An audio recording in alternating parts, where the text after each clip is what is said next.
Hello everyone, Radhe Radhe सभी को।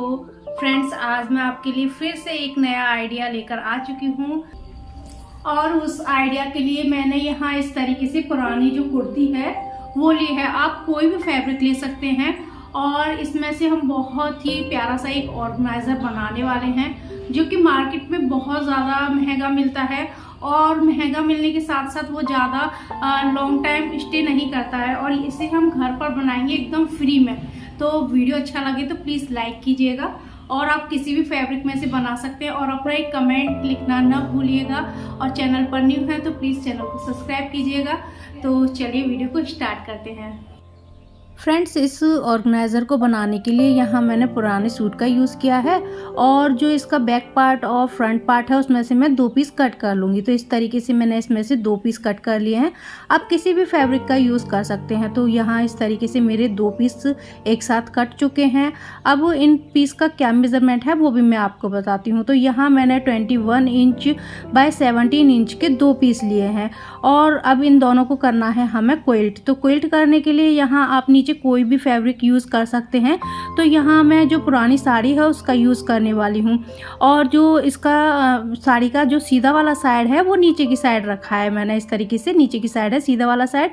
अब इसके ऊपर मैं प्लास्टिक बोरी का यूज़ करने वाली हूँ। आप फोम शीट का, रबर शीट का, किसी का भी यूज़ कर सकते हैं, लेकिन मैं प्लास्टिक बोरी का यूज़ कर रही हूँ। उसके बाद जो मेज़रमेंट हमने लिया था उसको मैंने इस तरीके से रख दिया है और इसके चारों तरफ हम सिलाई लगा लेंगे और बीच बीच में सिलाई लगा लेंगे। तो इस तरीके से ये देखिए चारों तरफ मैंने सिलाई लगा ली, बीच बीच में सिलाई लगा ली।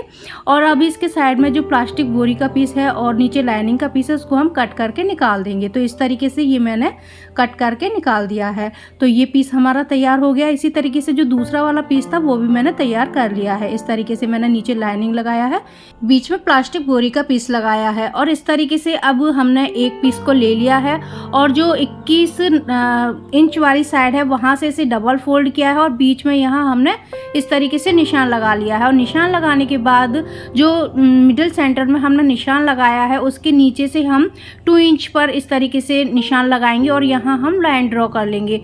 यानी कि 2 इंच पर डाउन करते हुए हमें यहाँ लाइन ड्रॉ करनी है और फिर उसके बाद यहाँ साइड से भी हमें 2 इंच लेना है और यहाँ भी हमें लाइन ड्रॉ करनी है। और यहाँ लाइन ड्रॉ करने के बाद में जो दूसरी वाली साइड है वहाँ भी हमें 2 इंच यहाँ इस तरीके से निशान लगाना है साइड से और यहाँ भी हमें लाइन ड्रॉ करनी है। और यहाँ लाइन ड्रॉ करने के बाद इस तरीके से हमारा एक बॉक्स जैसा बन जाएगा। ये देखिए हमारा बॉक्स जैसा बन गया। अब यहाँ से हम इसे थोड़ा सा राउंड दे देंगे, बिल्कुल ज़रा सा हमें इसे यहाँ से राउंड शेप देना है और फिर इसे करना है हमें कट। अब इसे हमने कट कर लिया है। अब कट करने के बाद में यहाँ हमें लेनी है चैन। तो चैन को आप इस तरीके से यहाँ नाप लीजिए और नाप कर आप यहाँ ले सकते हैं चैन को। अब चैन को सबसे पहले हम जो ये अंदर वाला पीस है इसमें अटैच करेंगे। तो चैन का सीधा वाला साइड नीचे की साइड रखना है और यहाँ इस तरीके से किनारे किनारे पर हमें इसमें स्टिचिंग लगानी है। अब इसमें किस तरीके से हमको चैन को अटैच करना है चलिए वो मैं आपको लगा के भी दिखाती हूँ। तो चैन का जो सीधा वाला साइड है वो हमने अंदर की साइड रखा है और बस यहाँ इस तरीके से हम इसमें सिलाई लगाते जाएंगे और जहाँ ये राउंड शेप है वहाँ हमें बहुत ही धीरे धीरे सिलाई लगानी है और इसमें बिल्कुल अच्छा सा हमें राउंड शेप ही देना है। तो इसमें यहाँ जो राउंड शेप आए वहाँ आप बहुत आराम से सिलाई लगाइए। तो इस तरीके से ये देखिए हमारी जो चैन है यहाँ अटैच हो चुकी है।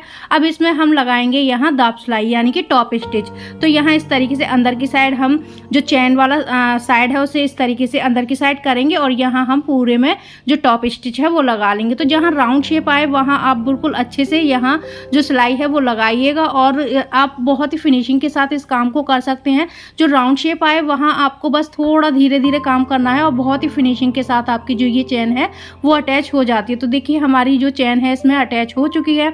अब इसे अटैच करने के बाद में जो ये पीस है उसे हम इस तरीके से फोल्ड करेंगे और फोल्ड करने के बाद में यहाँ ऊपर जो चैन है वहाँ सेंटर में निशान लगाएंगे। तो यहाँ बीचों बीच में हमने निशान लगा लिया। अब जो ये वाला पीस है उसे भी इस तरीके से हम फोल्ड करेंगे और यहाँ बीचों बीच में हम निशान लगा लेंगे। अब यहाँ ये दोनों जो निशान हमने लगाए हैं इनको मैंने गहरा कर लिया है। अब गहरा करने के बाद इसको हम करेंगे इस तरीके से उल्टा और यहाँ जो पीछे वाली साइड है यहाँ भी हम इस तरीके से इसमें निशान लगा लेंगे। अब निशान लगाने के बाद में ये जो दोनों हमने निशान लगाए हैं, इनको इस तरीके से हमें पकड़ना है और यहाँ करना है इन्हें हमें पिनअप। क्योंकि जो स्टिचिंग है वो हम बीच से ही लगाएंगे, साइडों से हम इसमें स्टिचिंग नहीं लगाएंगे। इसे इस तरीके से पकड़ना है और बीच में से हमें इस साइड पहले सिलाई लगानी है, फिर बीच में से पकड़ते हुए इस साइड हमें सिलाई लगानी है। तो चलिए मैं आपको सिलाई लगा के भी दिखाती हूँ। तो देखिए जो हमने पिन लगाई थी बीचों बीच में, वहाँ से मैंने देखिए सिलाई लगाना शुरू किया है और यहाँ से बस इस तरीके से घुमाते हुए हमें यहाँ जो सिलाई है पहले एक साइड में फिनिश करनी है, फिर इसी तरीके से जो दूसरी वाली साइड है वहाँ से हमें सिलाई फिनिश करनी है। तो ये देखिए एक साइड में मैंने सिलाई लगा ली। अब जो ये बीच वाला ये सेंटर का निशान था, फिर दूसरी वाली साइड में यहीं से हम जो सिलाई है वो लगाएंगे। तो इसी तरीके से घुमाते हुए पूरे राउंड में हमने इस तरीके से जो ये पीस है इसे अटैच कर दिया है। अब इस तरीके से दोनों पीस हमारे अटैच हो गए हैं। अब इन्हें अटैच करने के बाद में यहाँ इस पे लगानी है हमें टॉप स्टिच। तो इस तरीके से यहाँ पूरे राउंड में हम टॉप स्टिच लगा लेंगे। तो जो राउंड शेप आता है वहाँ आप बहुत धीरे धीरे यहाँ जो सिलाई है वो लगाइएगा, तो आपकी बहुत फिनिशिंग के साथ जो सिलाई है वो लगेगी। इसीलिए मैंने आपको जो यहाँ स्टिचिंग करके दिखाई है, जिससे कि आप बहुत ही अच्छे से देखकर और यहाँ स्टिचिंग लगा सके। तो ये देखिए कितने अच्छे से हमारी यहाँ स्टिचिंग लग चुकी है। तो बस आपको ये याद रखना है कि राउंड शेप आए वहाँ बहुत ही धीरे धीरे हमें सिलाई लगानी है। तो ये देखिए ये दोनों पीस हमारे अटैच हो चुके हैं और अब ये देखिए पूरा पीस हमने बहुत ही फिनिशिंग के साथ तैयार कर लिया है। और बीच में से सिलाई लगाने का रीज़न ये था कि हम जब इसमें सिलाई लगाते हैं तो साइडों से ये फैब्रिक थोड़ा सा एक्स्ट्रा निकल आता है, तो इसीलिए आप बीचों बीच से ही सिलाई लगाइएगा, जिससे कि दोनों साइडों से आपका बराबर फैब्रिक बचे और जो ये पीस है वो एकदम फिनिशिंग के साथ तैयार हो। तो इसमें मैं 2 रनर डालने वाली हूँ, आप चाहो तो एक भी डाल सकते हैं। तो यहाँ देखिए दोनों साइडों से मैंने जो रनर हैं वो डाल लिए हैं और कई वीडियोज़ में आपके साथ में रनर को मैं इंसर्ट करना बता चुकी हूँ, तो मेरी पिछली वीडियोस में जाकर आप देख सकते हैं। तो ये देखिए दोनों साइडों से मैंने रनर डाल लिए हैं।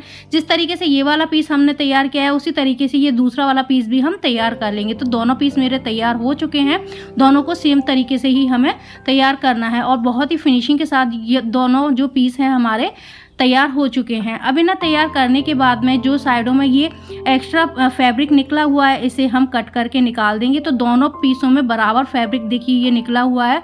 तो आप याद रखिएगा कि बीचों बीच से ही हमें जो सिलाई है वो दोनों साइडों में लगानी है। पहले एक साइड लगा लीजिए, फिर दूसरी साइड लगा लीजिए। अब इन दोनों पीसों को हमें इस तरीके से रखना है, यानी कि जो दोनों चैन वाली साइड है वो दोनों एक ही साइड में होनी चाहिए और जो उल्टा वाला साइड है फैब्रिक का वो अंदर की साइड होना चाहिए। तो दोनों साइडों में हमें इस तरीके से यहाँ सिलाई लगानी है। तो मैंने सिलाई लगा ली है। अब सिलाई लगाने के बाद में जो कुर्ती है उसमें से ही मैंने इस तरीके से पाइपिंग कट की है। तो ये 2 इंच चौड़ी पाइपिंग है, उसे इस तरीके से यहाँ रखना है और सिलाई लगानी है। तो सीधा वाला साइड नीचे की साइड था और सिलाई लगाने के बाद अब बाहर की साइड निकालते हुए डबल फोल्ड करते हुए इसमें फिनिशिंग वाली सिलाई लगानी है। इसी तरीके से दूसरी वाली तरफ भी हमें जो पाइपिंग है वो यहाँ हमें लगानी है और इसे फिनिश करना है। तो ये देखिए दोनों पीसों में मैंने जो पाइपिंग है वो लगा ली है। तो अब यहाँ दोनों पीसों में पाइपिंग लगाने के बाद में इसको हमें बीच में से इस तरीके से फोल्ड करना है और जो ये सिलाई लगाई है पाइपिंग लगाई है वहाँ उसे छोड़ते हुए यहाँ हमें नापना है। तो ये मेरा 10 इंच बैठ रहा है। तो इस तरीके से हम इसके जो साइड वाले पैनल है वो बनाएंगे। तो यहाँ जो ये फैब्रिक बचा हुआ था इसमें से मैं 2 पीस कट कर लूँगी। तो यहाँ देखिए 2 पीस मैंने कट कर लिए हैं। तो ये 10 बाय 10 इंच के मैंने 2 पीस कट किए हैं। तो यहाँ दोनों को हमें अब करना है क्विल्ट। तो क्विल्ट करने के लिए जो नीचे है वो मैं साड़ी का पीस ही लूँगी। तो इस तरीके से मैंने ये जो साड़ी का पीस है वो ले लिया है, उसका सीधा वाला साइड नीचे की साइड है और फिर रखा है मैंने प्लास्टिक बोरी को। और फिर उसके बाद में जो ये हमने 2 पीस कट किए हैं अभी 10 बाय 10 इंच के, तो उन्हें हम इस तरीके से रखेंगे और चारों तरफ से सिलाई लगाएंगे और हम इसमें बीच बीच में सिलाई लगा लेंगे। तो इस तरीके से ये दोनों पीस मैंने यहाँ देखिए स्टिच कर लिए हैं। और स्टिच करने के बाद मैं इसके साइड में जो ये भी एक्स्ट्रा फैब्रिक और प्लास्टिक बोरी का पीस है उसे मैंने कट करके निकाल दिया है। अब कट करके निकालने के बाद में यहाँ मैंने 2 हैंडल तैयार कर लिए हैं। तो ये 10.5 बाय 1 इंच का है। तो इस तरीके से 2 हैंडल मैंने तैयार किए हैं। तो बस फैब्रिक लेना है, दोनों साइडों से फोल्ड करते हुए बीच में से फोल्ड करके आपको हैंडल तैयार करने हैं।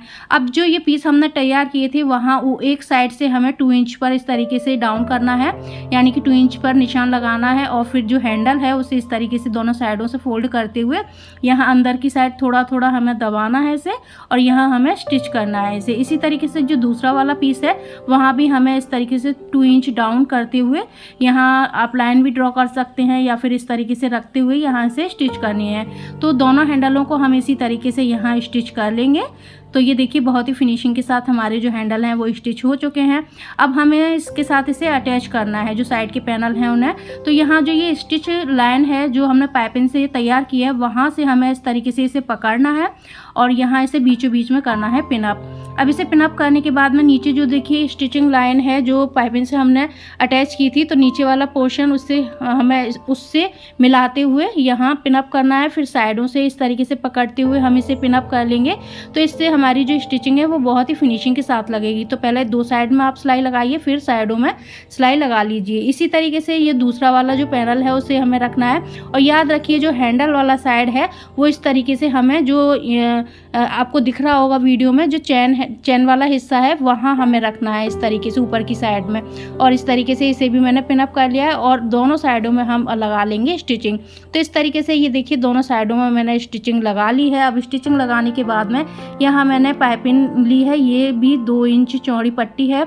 और यहाँ अब इसे इस तरीके से हम रखेंगे और पूरे में स्टिच कर लेंगे। और फिर इसमें पलटते हुए जो डबल फोल्ड करते हुए फिनिशिंग वाली सिलाई है वो भी लगा लेंगे। तो दोनों साइडों में इसी तरीके से हमें पाइपिंग है उसे अटैच करना है। अब ये देखिए दोनों साइडों में हमने जो पाइपिंग है वो लगा ली है बहुत ही फिनिशिंग के साथ। ये देखिए हमारा जो ऑर्गेनाइज़र है वो बनकर तैयार है। तो देखिए नीचे से आप यहाँ कोई भी फैब्रिक है उसे देख सकते हैं कि कौन सा फैब्रिक हमारा कहाँ रखा है, और ऊपर से जो फैब्रिक है उन्हें आप आराम से रख सकते हैं। तो ये देखिए ऊपर भी हमने इसमें फ्लैप दिया है और एक नीचे दिया है। तो ये बहुत ही फिनिशिंग के साथ बना हुआ है। जिस तरीके से मैंने आपको बताया है उस तरीके से आप बनाएंगे तो आपका बिल्कुल सही मेज़रमेंट बैठेगा। और यहाँ देखिए मैं आपको इसमें फैब्रिक भी रख के दिखा रही हूँ और इसमें आपके बहुत सारे फैब्रिक एक साथ आ सकते हैं। और यहाँ बहुत ईजिली आप देख सकते हैं कि कौन सा फैब्रिक हमारा कहाँ रखा है। तो ये देखिए यहाँ से आप इसे खोलकर देख सकते हैं कि हमारा कौन सा फैब्रिक कहाँ रखा हुआ है, और ऊपर से आप जो अपने फैब्रिक हैं इसमें रख सकते हैं। तो फ्रेंड्स आज का वीडियो आपको कैसा लगा प्लीज़ कमेंट करके ज़रूर बताइएगा और एक अपना प्यारा सा लाइक भी दे दीजिएगा। और जो लोग मेरे चैनल पर न्यू हैं, मेरे वीडियोस देखते हैं, उन्होंने चैनल को सब्सक्राइब नहीं किया है तो प्लीज़ चैनल को भी सब्सक्राइब कर लीजिएगा और बेल आइकन दबाना ना भूलिएगा, जिससे कि जो मेरी वीडियो हैं आप सबसे पहले देख सकें। तो फिर मिलती हूँ एक नए आइडिया के साथ, तब तक के लिए जय श्री राधे कृष्णा।